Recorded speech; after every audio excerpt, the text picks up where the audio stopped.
It's 2 a.m. You're deep in sleep when your calf suddenly turns to stone. The pain is blinding. You bolt upright, and your lower leg is locked in a rock-hard contraction. Your immediate biological instinct is to simply tell the muscle to relax, but the muscle refuses to listen. You are entirely powerless over your own body. If you look for a solution, the internet will hand you a standard prescription. You'll be told your body is low on potassium or magnesium, and you need to eat a banana or start taking daily supplements. But millions of people drink plenty of water, maintain perfect electrolyte levels, and still find themselves clutching their legs in the middle of the night. These cramps originate in the nervous system as electrical glitches, frequently occurring in people with no measurable chemical or mineral deficiencies.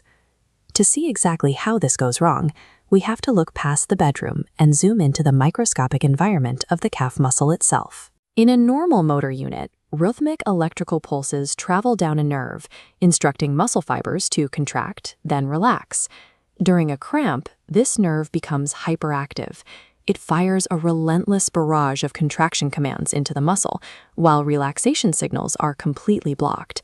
Which raises an obvious question: why does this exact misfire happen almost exclusively when we are lying in bed, asleep? When lying flat in bed, your feet naturally fall into a resting position, where the toes point slightly downward. This position is called plantar flexion, and it physically shortens the calf muscle group at the back of the leg for hours. Combining a hyperactive nerve with a physically shortened muscle creates the unstable environment required for a sustained involuntary contraction.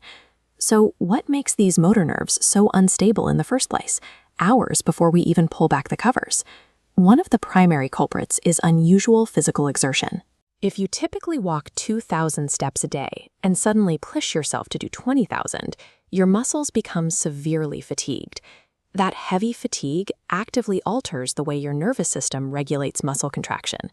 It leaves the entire neural pathway neurologically unstable for hours after the workout ends. You can also exhaust the muscle without taking a single step.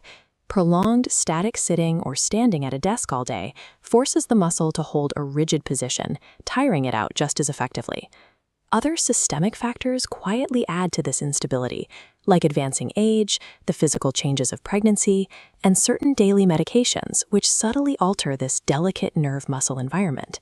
Innocent physical actions taken at 2 p.m. exhaust the body and load a biological trap. That trap sits waiting, eventually springing on you at 2 a.m.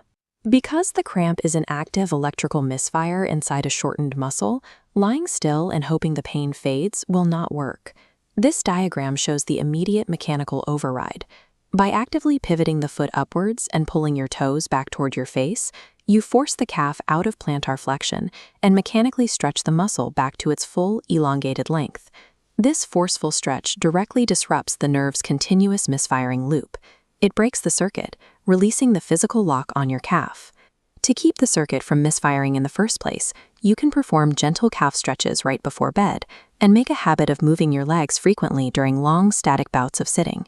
Research indicates that managing physical load to prevent fatigue is a more reliable preventative measure than swallowing high doses of electrolytes, which have not consistently been shown to eliminate cramps in healthy people. Solving the problem of leg cramps requires identifying and adjusting the mechanical loads placed on your body during the day, rather than trying to adjust your internal chemistry. There is a critical medical caveat here. While standard nighttime leg pain is an annoying neurological glitch, certain types of leg pain act as urgent sirens. A normal cramp is sudden and temporary. Deep vein thrombosis, or DVT, presents differently. It causes one-sided leg swelling, warmth, and persistent pain or discoloration that does not fade when you stretch. If your leg pain occurs alongside sudden shortness of breath or chest pain, it is a medical emergency requiring immediate hospital care. Knowing how to read these signals matters. You need to know the difference between an exhausted muscle that just needs a stretch and a systemic vascular warning that requires a doctor.